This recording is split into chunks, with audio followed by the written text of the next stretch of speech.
Okay, so we are talking about the Benabou-Tirole paper, 2006, the second one. And as I said earlier, the paper there are two major points of the paper. One is that when people are trying to signal their pro-social preferences,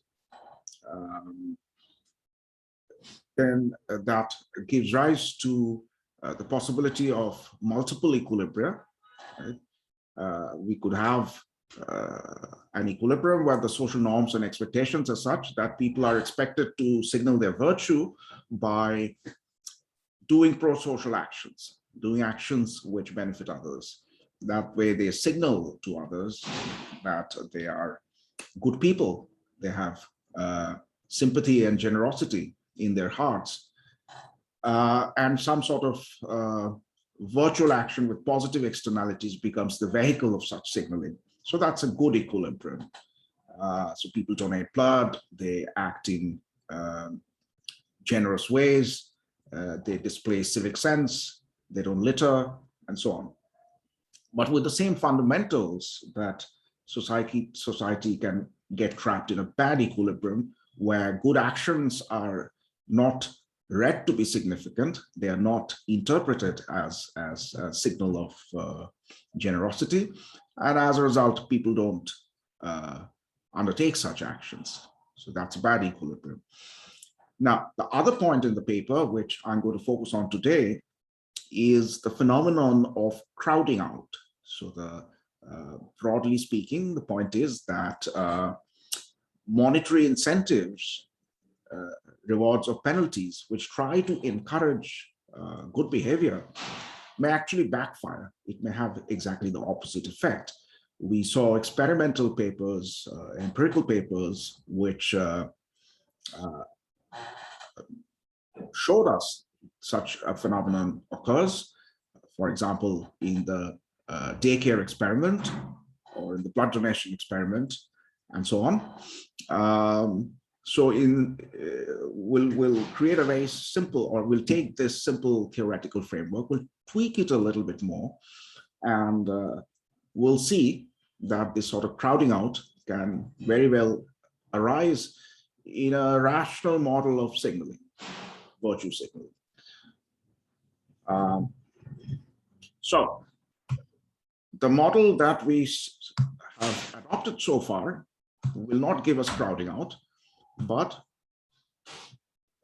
a little bit of tweak will give us that. So let me first amend the model to study this. As usual, there's binary actions. Okay, 0 is the selfish action, 1 is the pro-social action, which helps others. As before, we'll have two types, a generous type and a greedy type. The probability that a random person in the population is generous type is alpha. You can also think of that as proportions, that alpha fraction of people are generous and 1 minus alpha are greedy. So let's specify what the payoffs are. Payoff from undertaking the 0 action is just 0. That's just normalization. If an agent undertakes action A1, the pro-social action, then the payoff depends on whether this individual is generous or greedy. Okay, so first focusing on the generous type, this is a payoff. V is the intrinsic motivation of the generous type, right? There's a warm glow from helping others, from doing the right thing, and that utility is V. C is the cost, and mu R, as before, is the reputational payoff. R is the enhanced perception about your type, whether you're generous or greedy, that arises from observing that you have done the pro-social thing. And mu is a parameter which captures how much people care about this sort of reputation. Okay. Greedy, on the other hand, has a payoff which is similar looking. So the cost affects both types, reputation affects both types similarly, but greedy cares about the monetary earnings from taking the pro-social action. So greedy cares about the extrinsic motivation part, and generous only has intrinsic motivation. We are making somewhat stark and extreme assumptions. We don't need to. If you look at the paper is a little more general, the model there. I've made it stark and simple in order to illustrate the main point as transparently as possible. So my assumption is going to be that generous doesn't care about money at all. Generous only has intrinsic motivation and reputational motivation, whereas greedy doesn't have any intrinsic motivation, right? Only cares about the money, which he can pick up, and the reputation that he can create for himself, right? So greedy wants to appear as generous, even though he's not actually generous. And generous, of course, cares about appearing as generous. Now, the extra element which I will bring in now, which will be the tweak compared to the earlier model that we were studying, everything else is the same. The tweak is that the cost is also unknown, okay?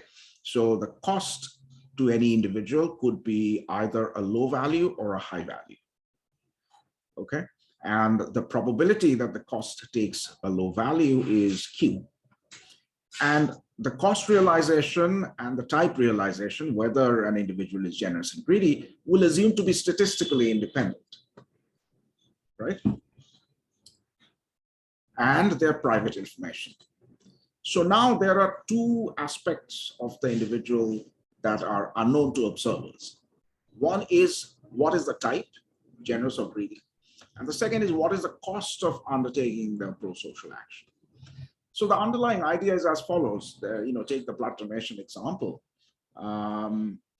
Somebody may be reluctant to step forward and donate blood, either because they don't care that much, they don't have the intrinsic motivation, they're not generous.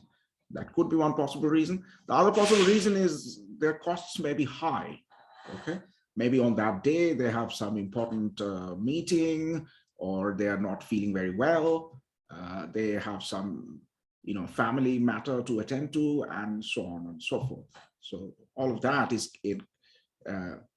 incorporated in the high cost realization. So the fact that the cost can be high or low creates plausible deniability. So I don't do the pro-social action trying to claim that I'm actually generous, I actually care about other people, but today circumstances are against me. I have important things to attend to. That's why I'm not doing it. Okay? Reputation. So, Yes. just to clarify, does this... Let me finish this last line and then I'll come to you, Ria. Yeah. Okay, sure. So just to finish off this slide, what is R? R is as before. So if we so what observers see is the action that an agent has taken, doesn't see the underlying type, cost realization, etc. So observers will draw their inferences, and these inferences will be rational Bayesian inferences.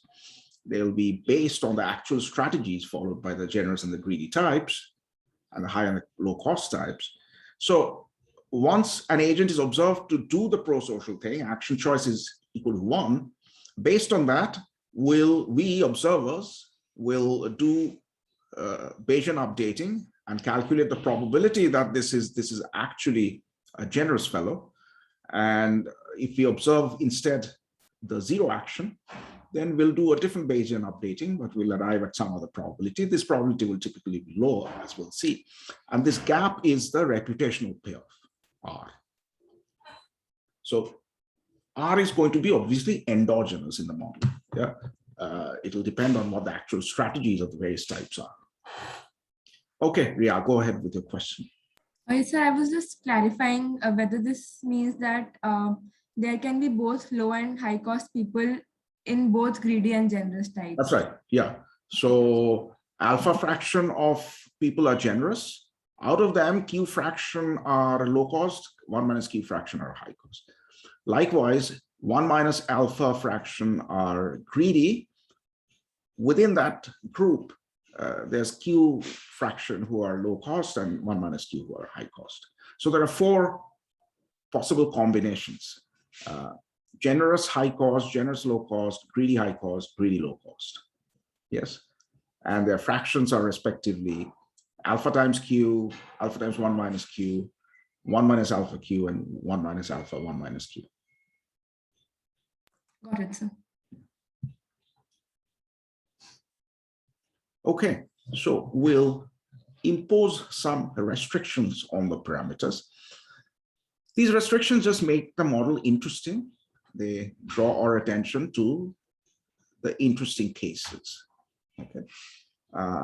Outside this parameter zone, we'll have more trivial kind of equilibrium outcomes. So here are the assumptions. Okay. So let's try to understand conceptually what these assumptions are. What are we saying here? This is saying, first of all, these 3 bullet points are implied by these inequalities that we're going to assume. Greedy never contributes without monetary incentives. Why is that? Even when the cost is low, the cost is greater than mu. Okay, so let's go back to the payoffs.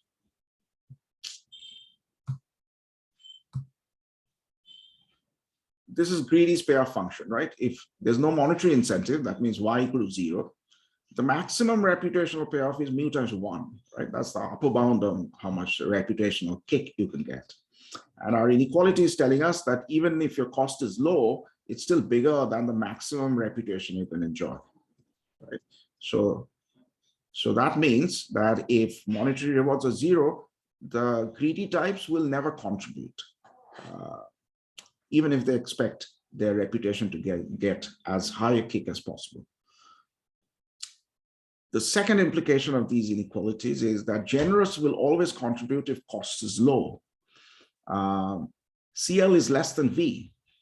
And go back and look at the payoff function of the generous type. If cost is CL, the intrinsic payoff, the intrinsic motivation of the generous type is strong enough to swamp that cost, right? So even if the reputational payoff is 0, take the worst possible scenario, even then the low cost generous type will contribute.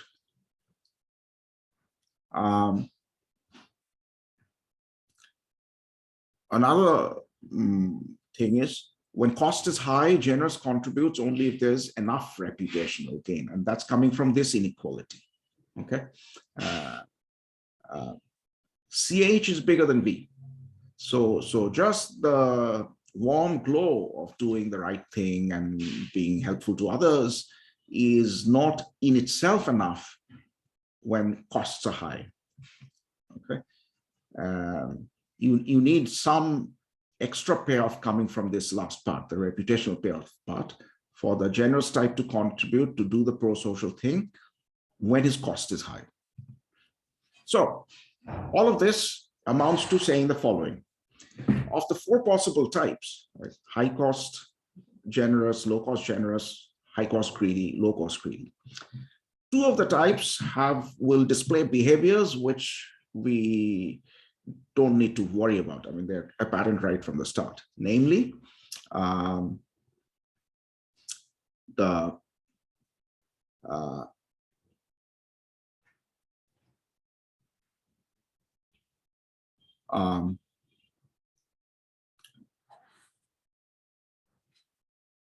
high cost greedy never contributes. Okay, that will keep the Y, the monetary payoff, to be low enough so that that is guaranteed. Okay, and the low cost generous type always contributes. That's coming from the fact that CL minus V. So we won't worry about the behavior of these 2 types. The high cost greedy, right? They will always choose the selfish action A equal to 0. And the low cost generous type, they'll always choose A equal to 1. So when we are trying to pin down the equilibrium, we'll focus on 2 out of 4 types. Their behavior is very much endogenous and will emerge from the equilibrium. One is the low cost greedy and the other is the high cost generous. Okay, whether they choose action 1 or action 0 is something that we have to solve for. Okay. Now, you will find that in many cases, there will be a mixed strategy equilibrium where the low-cost greedy type randomizes between the two actions. And let sigma be the probability that the low-cost greedy chooses the pro-social action. Okay. That's just notation.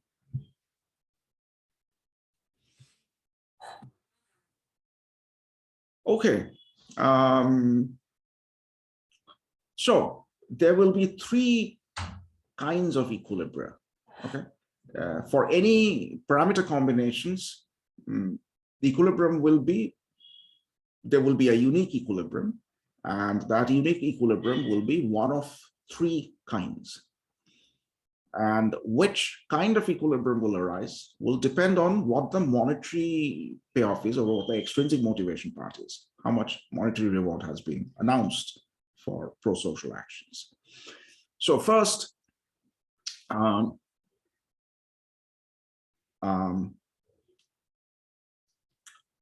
we'll have a region where y is low enough, y is less than some y1. Y1 can be calculated, this threshold. What happens in this region is that even the low-cost greedy chooses not to contribute, doesn't choose. So all the greedy types, low-cost or high-cost in this region, will choose sigma equal to 0. They will not contribute. And all the generous types will contribute. That's what's going to happen in this region. Then the moment the monetary reward crosses this y1 threshold, we get into region 2. At this point, I'm just describing what the equilibrium look like. I'll tie up the logic. I'll explain to you why they are like this. So the moment the monetary reward crosses this threshold y1, but is still below some higher threshold y2. So in this interval, what happens is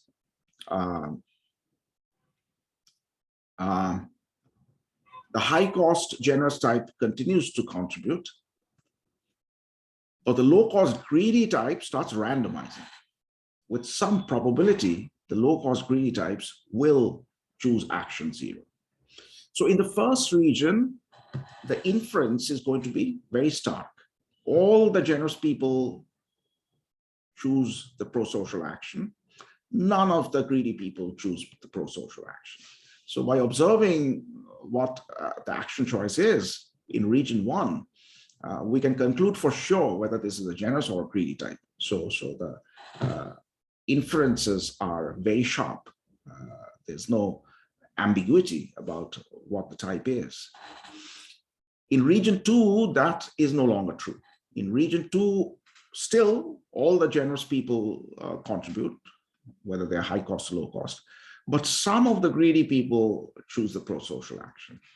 Yes, especially some fraction sigma of the low cost types. We can solve for everything. So the slide gives you the details. I'll come back to all of that.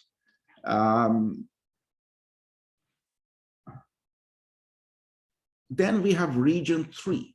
Once the monetary reward gets high enough, once it crosses some value y2 and is below CL, the high cost generous type switches to action 0. They no longer act in a pro-social way. The low cost greedy type continues to follow some mixed strategy, some randomization. Okay, and this is the critical threshold, this y2 that I'm talking about, which takes us from region 2 to region 3. That's where there's a sudden discontinuous sharp drop in pro-social behavior, because all the high cost generous people suddenly switch from acting pro-socially to not acting pro-socially. Suddenly the cost is too high for them to be pro-social, and the reputational gain is not enough. Okay. Now,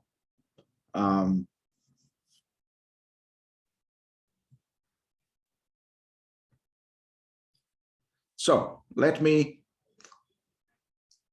refer to the picture at this point. The picture summarizes what I said verbally. And so let me reinforce it. Here are the three regions. Okay, this is the first region. What are we measuring here by these two curves? The blue curve is the rate of pro-social behavior among the generous group, and the red curve is the same rate among the greedy group. Okay. Now, in region 1, as I said, all the generous people act pro-socially, and none of the greedy people do. As we cross over to region 2, no negative effect on the generous people yet.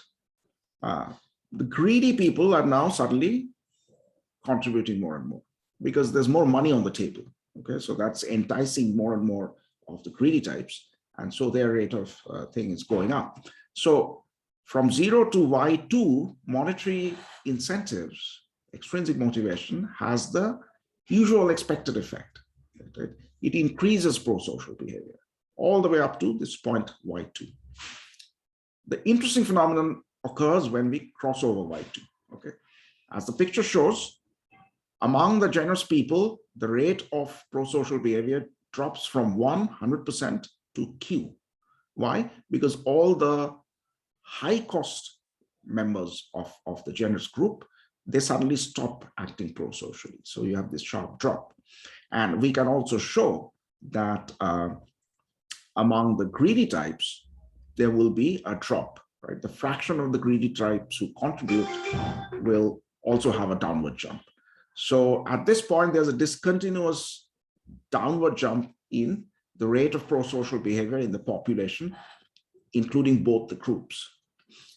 And as we increase monetary incentives even further, then again, it starts picking up, okay? But it's this point where the interesting thing happens. The next picture shows you in equilibrium what the reputation curve looks like. Okay, so let's try to understand that. Between 0 and Y1, remember that sharp inferences can be drawn, right? All the generous people are contributing, none of the greedy people are contributing. So if we see somebody contributing, we conclude with probability 1 that this is a generous fellow. Yeah. The moment we cross into the second zone, our confidence, right? The observers are no longer confident that somebody who's acting pro-socially is actually generous. Why? Because the signal is now there's some noise coming into the signal. All the generous fellows are contributing, but some of the greedy fellows are contributing too. And as the monetary pair of reward is being increased, more and more greedy people are joining in the club of pro-social behavior. So that's why the posterior probability that somebody is generous, that is declining in this region. And it continues to decline, right? As far as this posterior probability is concerned, there's no discontinuity at Y2. It continues to decline like this. Okay, so let me go back to a little bit of the mathematical details. And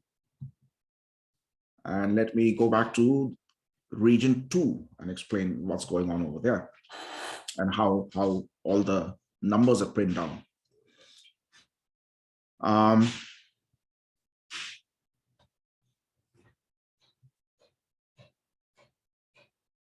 Okay, now, if the low-cost greedy people are randomizing, yes, they're playing a mixed strategy. That means they are indifferent between the two actions.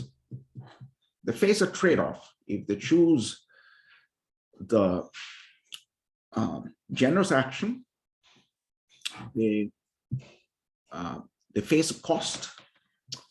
That's the downside of it. But on the upside, they earn some money and they get some reputational advantage too. But all things considered, they have to be indifferent between choosing between acting pro-socially and not. And this is the indifference condition. Okay, so the question is, what is the value of reputation in equilibrium that will make them indifferent like this? This is the monetary benefit, this is the reputational benefit of acting pro-socially. It must match the cost.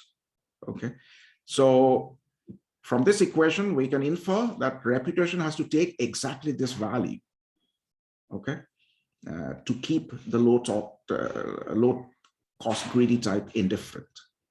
And indeed, when you, the picture which I drew, the reputation curve or function, this one in region 2, this graph is obtained from exactly this indifference condition that I just showed you. This indifference condition. Yes, it has a it's downward sloping with respect to y. It's a slope of -1. Sorry, -1 over mu. And that's the way that picture is drawn.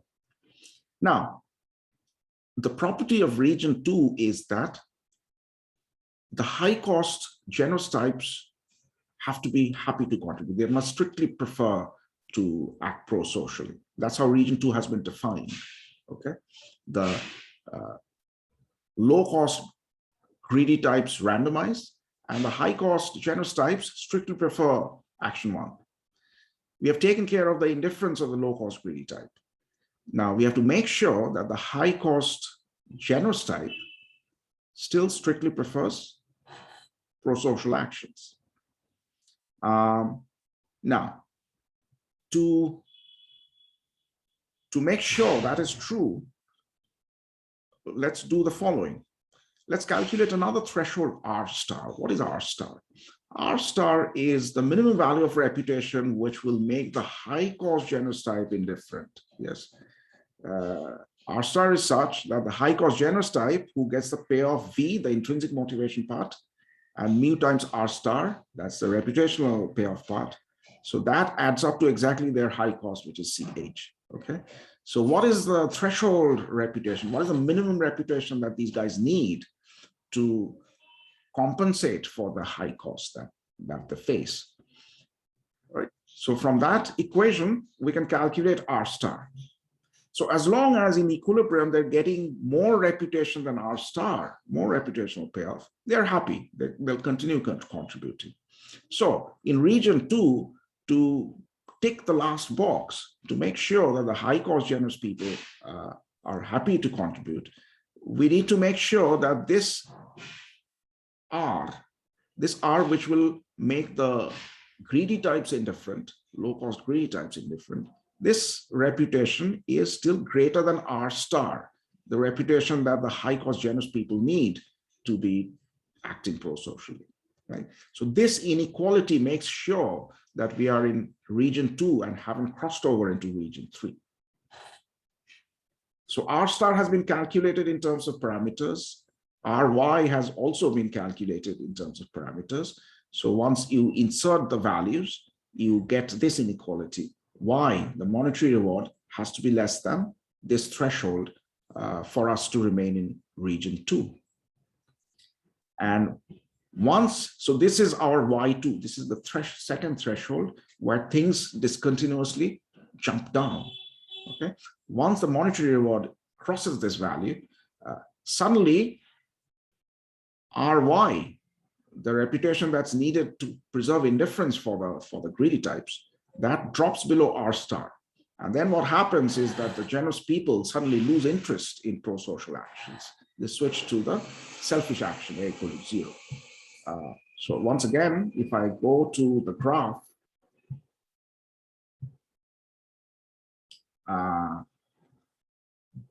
notice that this is the critical value. This is when the reputation, which is calculated from the indifference property, it hits R star. Okay, and if Y is increased even further, then reputation has to fall even further to preserve the indifference of the greedy guys. And the moment that happens, you can no longer sustain the high cost generous people acting in a pro-social manner. And that's when we get into region 3. So this downward jump is capturing this crowding out phenomenon that you have to be careful not to make the reward exceed Y2, because then you have a counterproductive effect of these monetary incentives.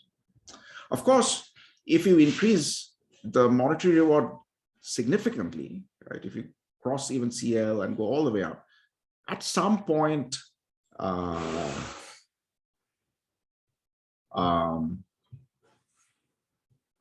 you get even the, well, literally speaking, the high cost greedy people, since they don't care about money, they never return to pro-social actions, right? Even for very high values of life. But some of these greedy guys, they may increase their pro-social actions.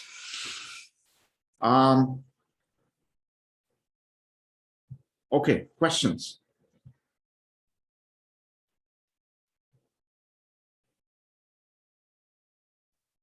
Sir, can you again explain the logic of R star less than equal to R?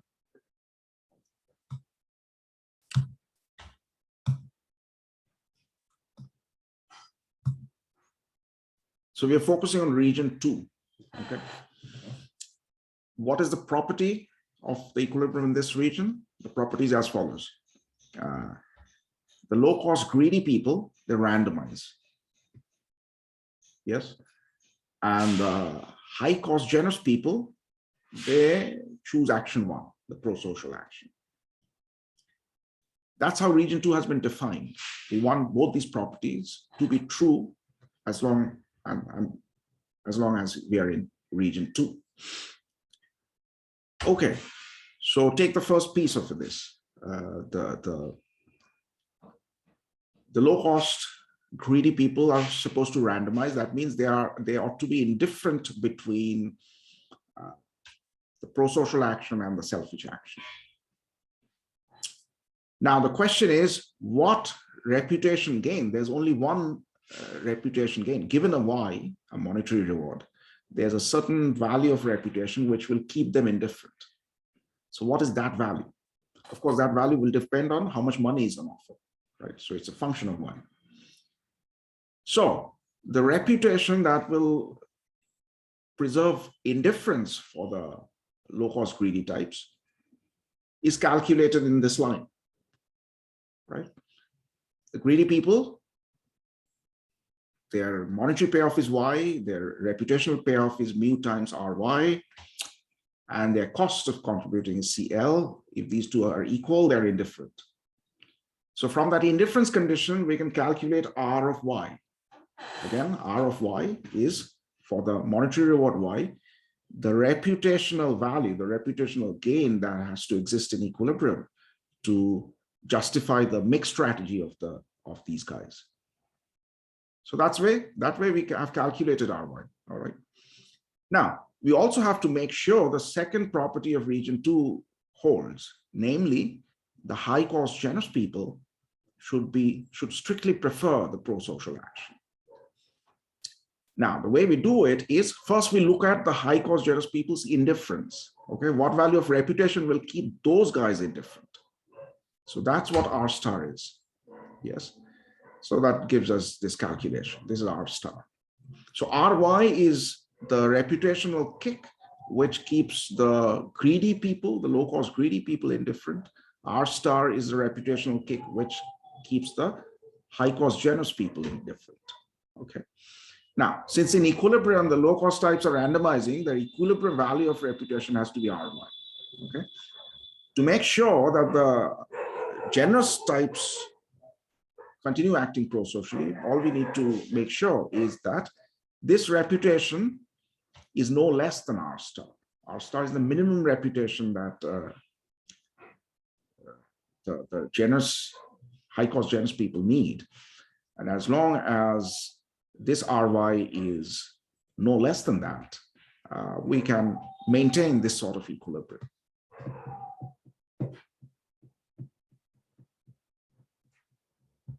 right? So the reputation has to take this value. As long as this inequality is satisfied, this has to be equilibrium reputation in region 2. And if you want to calculate the precise mix strategy, the value of sigma in equilibrium, you can easily do that because Ry is calculated based on Bayes' rule. Okay, Bayes' rule tells us that this has to be the posterior belief of an observer when pro-social action is observed. Why is this the posterior belief? Well, with probability alpha, alpha is the prior that this is a generous person. And all the generous people choose act pro-socially. So alpha times 1, that's one way in which this behavior can come around. Another way in which this behavior can come about is it's actually a greedy type, probability 1 minus alpha.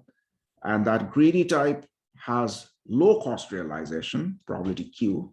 And the randomization turns out to be choice of the pro-social action. So a pro-social action can arise in one of two ways. One is that this is a generous individual, in which case it's probability 1. And the other is it's a greedy individual who has low cost realization and whose randomization turns up the pro-social action. So that's the second piece. So this is Bayesian updating. So in the previous slide, we have pinned down the equilibrium value of reputation that will preserve indifference. And then using this Bayes' rule formula, we can back out what the value of sigma has to be. And that's this calculation. Okay, so there are many different moving parts. Let me step back and sort of summarize the broad intuition once more at the cost of being repetitive. What's going on? What's going on is once the money on offer, initially when the money on offer is very little, the greedy types don't care. Yes, there's not enough on the table for them to be interested in acting in a pro-social manner. So the generous people are very successfully signal their virtue by acting pro-social. So even if the cost is high, they're happy to do that. They have enough intrinsic motivation and they're getting a huge reputational gain from acting that way. Once we get into this region, what happens is now the money is not insignificant. So the greedy people, especially those who have low cost, they suddenly, start taking notice. Hey, there's a lot of money on offer. And some of them start contributing. And as they do so, the reputational value of acting in a nice way weakens. Because now observers are not too sure whether somebody who's acted pro-socially is one of these generous people or it's one of these greedy people who are doing it for the money.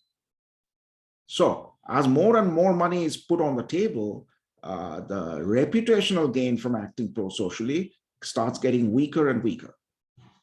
And when it crosses this threshold, it has become so weak that some of the generous people, especially those who have high costs, they find it not worthwhile to undertake the pro-social action. And this jump is really because some of the greedy people are acting pro-socially and they're diminishing the meaning or the significance of pro-social actions. And they're weakening the reputational value of acting that way. As we said, in the blood donation example, if you think back to that example, when money is on offer, we're not sure whether people are doing it for the goodness of their heart or whether they're doing it for the money. Yes. And even if I am actually generous, if I face a high cost, if on that day I have important business to undertake, I might tell myself that, hey, previously, even in such high cost situations, I went and donated blood because people thought very well of me. Now they're not, they're thinking a little bit better of me if I give blood, but they're not. It's not enough for me to overcome the high cost that I face.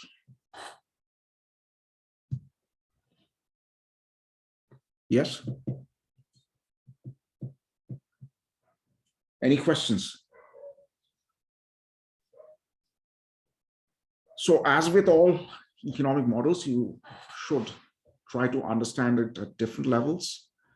And there are at least three sort of approaches. One is doing the math, the other is drawing the picture, and third is just intuitively wrapping your head around it. I hope I have conveyed the sense of this at all three levels, and you should be able to connect the three levels. Excuse me, sir. Yeah. So you just mentioned that the high cost greedy people would never contribute. So is it possible to choose why such that they may contribute to? And Yes. is it possible? In this picture, if you go further along this axis, yes, if you increase Y sufficiently, and then even the high cost greedy people will contribute just because of the sheer amount of money which is on the table. Yes. All right, sir, but we aren't considering that in this No. model, right? Okay. Yeah. Yeah. All right. The conclusion in many of these, if you take the empirical studies and all, I don't think the point is that there's a monotonic perverse reaction that every time you pump in more money and raise the stakes, that good behavior will keep going down. Okay. So typically it'll probably be non-monotonic, that starting from zero amounts of money, if you increase rewards somewhat, initially you may have this perverse reaction, but eventually the sheer weight of money will overwhelm everything. Now, the thing is that, in trying to solve many practical problems like the daycare experiment, right? They didn't have enough funds to, first of all, they couldn't possibly impose gigantic penalties, like, taking away half people's wealth. That would run into severe legal problems. So the monetary penalty had to be small, relatively small. And when you try to encourage good behavior through rewards, budgets typically don't allow, huge monetary rewards. So often the practical question is limited to, small amounts of money. Nothing beyond that is feasible. And there we have to be careful. That's the message, that you can have this sort of crowding out of intrinsic motivation and reputational motivation.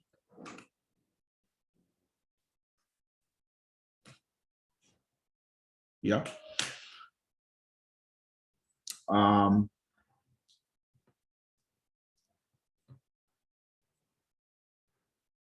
Okay, here's another paper, which I'll summarize very, I won't go into a lot of details. Here's one last reason why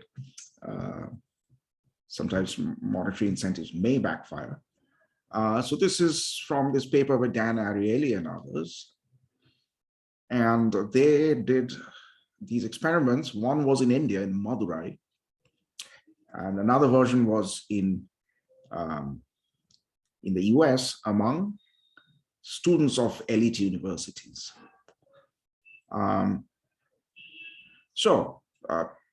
People were given sort of tasks of various kinds.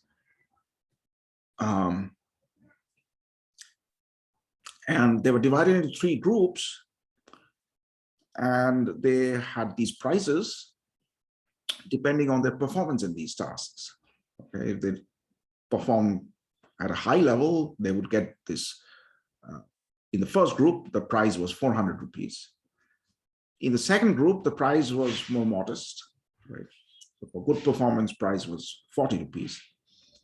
And in the third group, the prize was very low.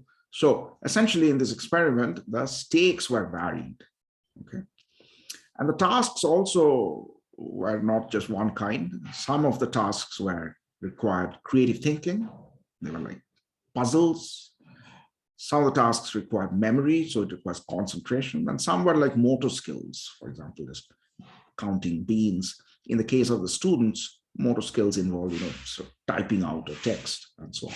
How fast can you type without errors, etc.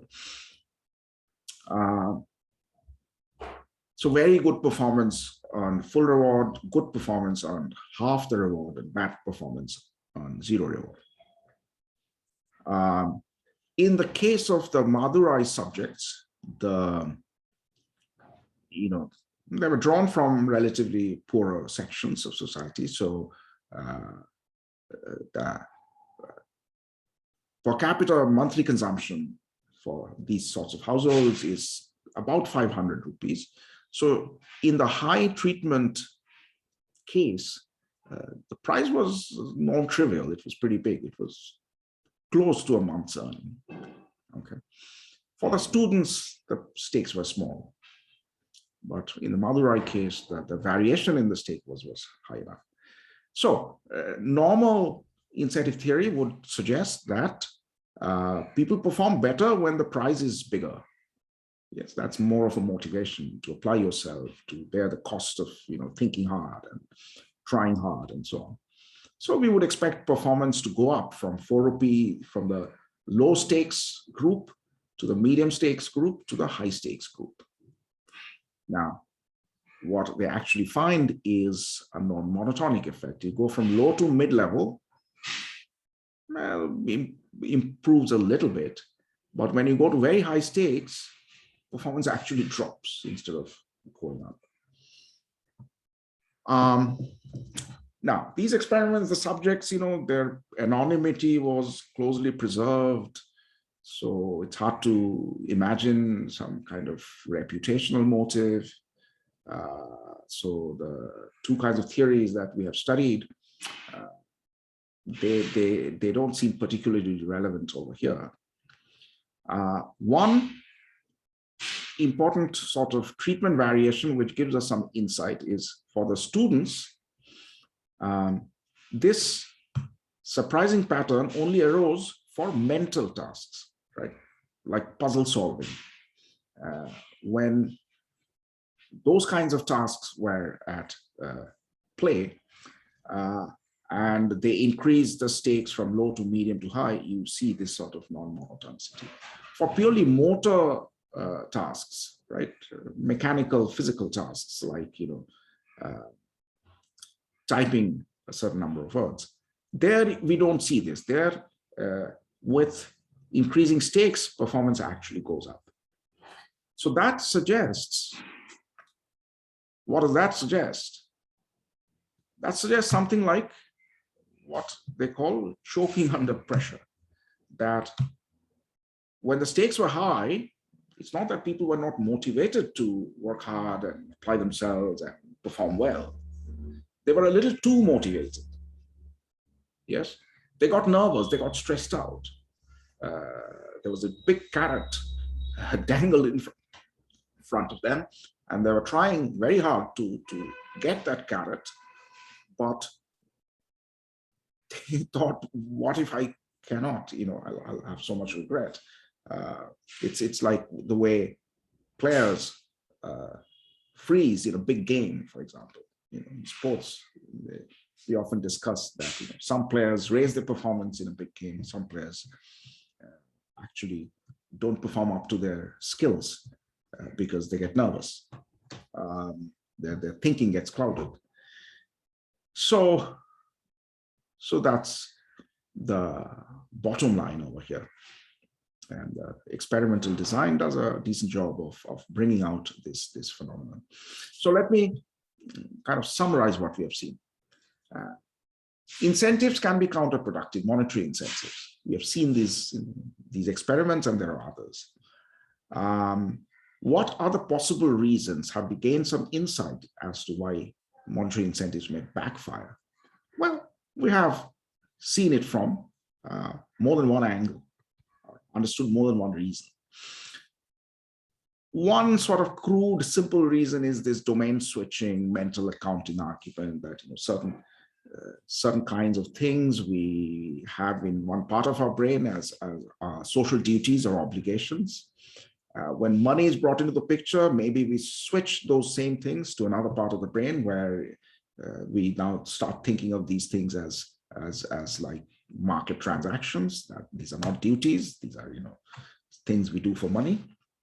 That explanation is not that interesting, not that deep, right? It's almost tautological. But we have seen several instrumental reasons, well founded in rational choice, why things may backfire. One is negative signal of worth. Yes. This is the first Benabou-Tirole paper. That was a core idea over there. That in some tasks, the agents who are being provided these incentives, they don't know some aspect of the task and success. They may not know what their success probability is in the task. They may not know what the cost is of undertaking the task, and so on. And the principle is try to signal these unknown aspects of the task to these guys. And there, if monetary incentives are offered, that in itself is good for incentives. The direct effect is positive, but there's a negative indirect effect, which is that it may tell the agent that the task is, the prospect of success is low, or the potential cost is high, and it can generate bad news. And so that second channel may actually dampen incentives to work hard. So negative signal of worth. Then we studied the other Benabou-Tirole paper, which we completed today, where the reason we have crowding out or incentives backfiring is based on the signaling of pro-social motives, that when money is put on the table, the meaning of good behavior, generous behavior, pro-social behavior weakens. Okay, it is no longer a sharp, clear signal of generosity or pro-social values. And so the reputational motive weakens, and that might lead to the opposite of the intended effect.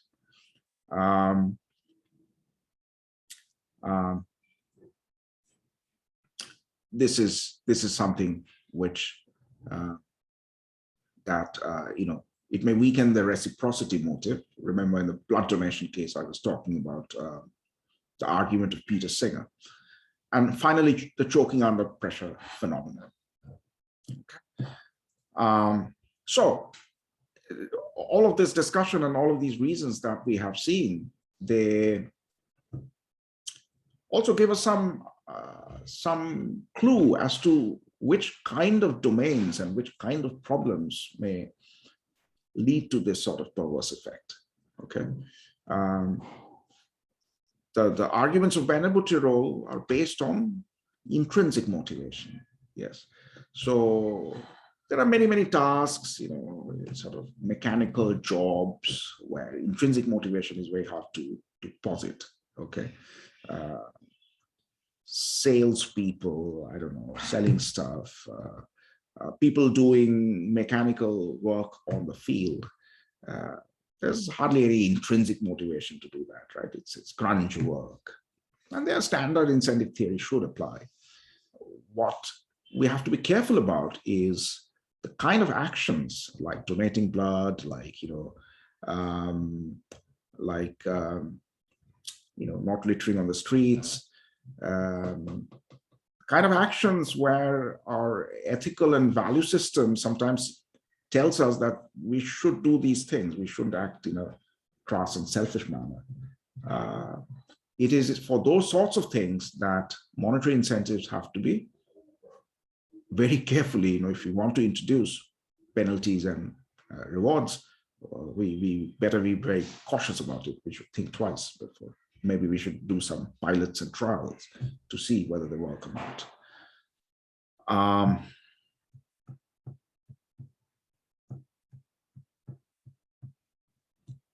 Yeah.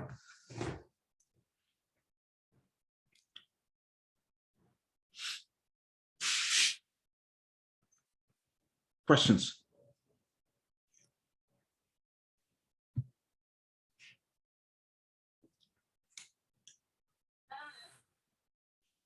There are, let me mention as a practical policy level, there's a lot of talk about learning outcomes in India. Yes, we have a massive problem in education. 20 years ago, the thinking was that enrollment is the problem. That a lot of kids coming from poor families, they're not in school, they're not enrolled in school. So there was a massive drive to improve enrollment, Sarva Shiksha Abhiyan and so on. And enrollment numbers have gone up. They are now pretty decent, at least for primary and mid-level classes. But what we have discovered over the last several years is that the kids are in classrooms, but they're not learning what they're supposed to learn. So there's these ASAR reports, right? Annual Survey of Education report brought out by Pratham. They do a fantastic job. They go and give these tests in many different districts of India. So it's a very large operation and quite a representative sample. And it turns out that, just sort of alarming numbers, like half the students in class 5 cannot do basic class 2 level tasks like, standard arithmetic or standard reading a simple text. So they have advanced to class 5, but their skills are stuck at class 2 level. And this is obviously a major, major problem. So now, and so one proposal is, of course, somehow generate incentives for teachers. Yes, you could do it in many ways. In public schools, you could say that, well, teachers' pay, salaries will be linked to average test scores of the students. Or it can happen indirectly through private schools, right? These monetary incentives can be generated through parents voting with their feet, that if their children are not doing well in that school, they'll pull them out from there. And that implicitly generates some monetary incentives for the school and the teachers. So the question is that a solution? Incentive pay for teachers. So that itself might cause problem, because then if the tests are not standard and are being set by the teachers themselves. Yeah. So for a course like this, that'll be fantastic. I'll give you a test, write down your name. Everybody gets 100 and I get a lot of money.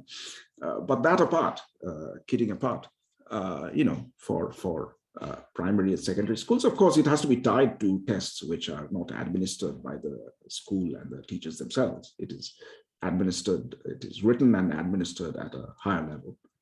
They don't have a control over the grades, right? It's some sort of objective test. So will that be a solution?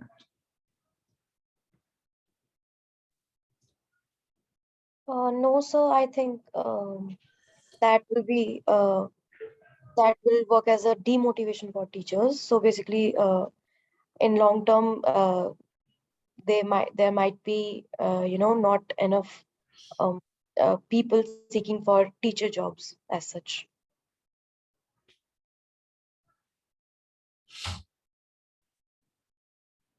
Yeah. So, in that debate, some of these issues come up when people criticize the idea of creating some sort of strong monetary incentive structure. One is a multitasking thing, which I talked about, if you remember, which is that, certain subjects, certain skills are easier to test, like maths, but other skills like, creative writing, for example, you can't decide a large-scale standardized test for that. So that sort of skill development gets left out. And so the kind of test-based teacher incentives will inevitably focus on testable skills of the students and leave out the more amorphous, difficult to measure kind of skills. And that may create some perverse incentives. So the teachers may denote a lot of time teaching them maths and the test subjects, but the other subjects get totally neglected, or other aspects of development. So that's the multitasking. That's one argument. But you can also bring in strands of what we have discussed here, which is that presumably part of the motivation for teachers is intrinsic motivation, that it's a reward in itself, hopefully, and that part can get weakened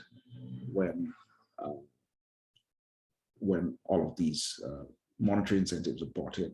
Yes. Then when a teacher is working very hard and his students are doing very well, it's not a clean signal that the teacher is really dedicated to the profession and the goal of intellectual development of the pupils. They may be just doing it for the money. So that creates possible confound. And can think of other things too, like, there are certain professions like, doctors, teachers, I don't know, social work, where you do want to select people who, again, have intrinsic motivation in that, that sort of thing. And instead, if there's a very lucrative pay package, then it may attract the wrong types. It may attract people who just want to do it for the money. And so when the money is not so much on offer, those people will slack off. So if you're running an NGO and you want to hire a staff who will work at the ground level in various social projects, helping poor people in various things, you do want a staff who, to some extent at least, will do it for its own sake.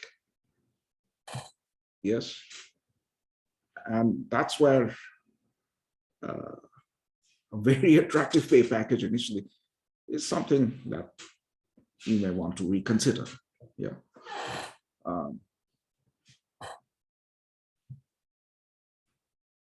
Questions?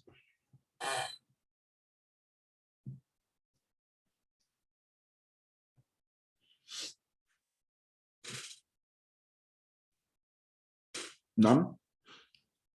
Okay, now there's a little bit last bit in this topic. I will, from the next lecture, I will move on to a new topic, which is communication, cheap talk, revelation games, and such things. There's a little bit of a loose end here. So the last few slides refer to this book by Michael Sandel. Now, I think I get confused. I probably taught it in the micro course last year, didn't I? Yes, sir. Yes. So very briefly, once again, just sort of reminding you, in this book called Markets and Morals, Sandel, and I think I have given you the links in the course website. He kind of raises this question that, we should think hard. Michael Sandel is a philosopher. So he raises the question that we should think hard about where to draw the line in terms of markets. Not everything should be mediated through markets and money. There are certain domains of social and economic life where we should do things not based on the institution of markets. So certain markets, one could argue, should be banned. They have always been controversial, like sweatshop labor, prostitution, organ sales, and so on. But there's numerous examples in the book where the logic of monetary incentives and prices is brought into domains which have traditionally not been so. So, like children being paid for every book they read. This has been tried out in America in certain states, Texas, for example. The kid comes and takes a test and proves that he has read Oliver Twist, and he gets $10. Yes. Now there's something wrong about that. So that passes a message to the child that reading is not something which is important for its own sake, that it is its own pleasure, that, you know, we should read not because somebody will pay us, but because, you know, it enriches us as individuals. That message is lost. Okay, so in the short term, you may have more reading by these kids, right?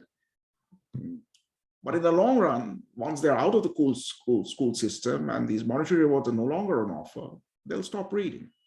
You don't inculcate the habits and the values. This is very much the first Benabou-Tirole paper that we did, remember? The bonus tells something, passes on bad news, negative news.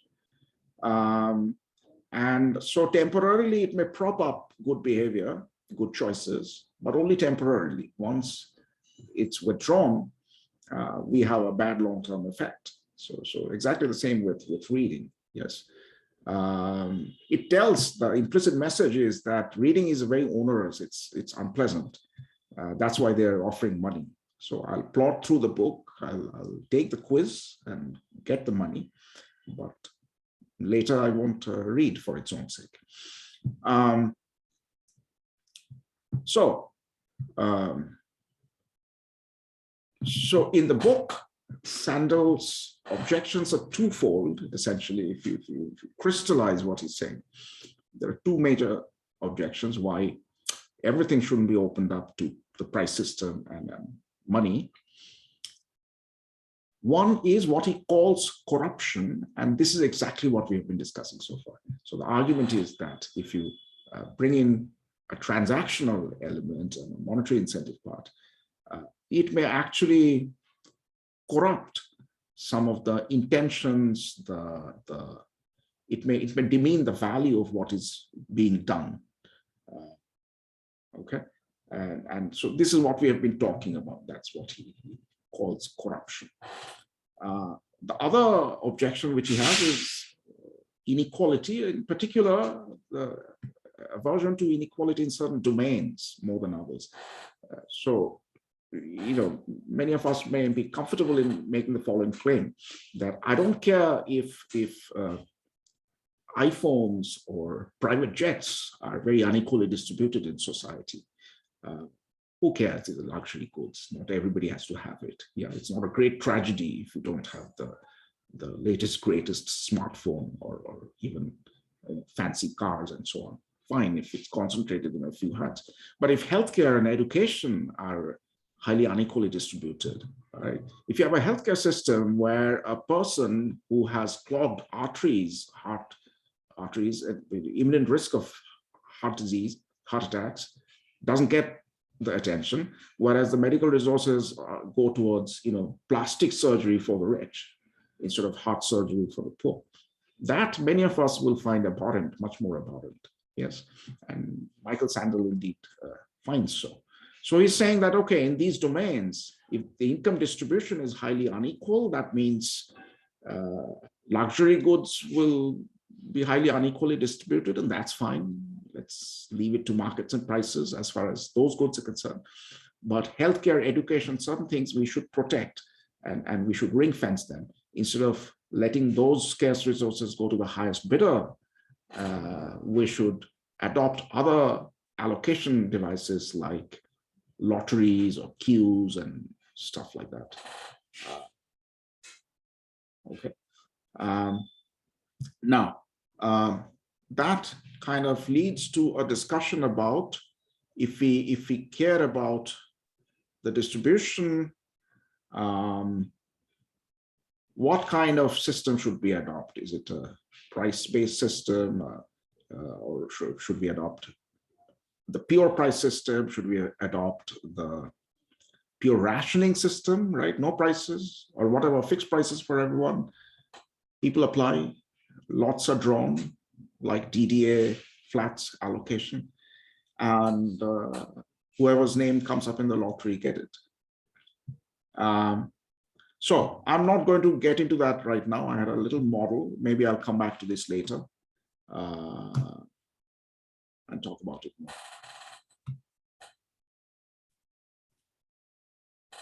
Okay, questions?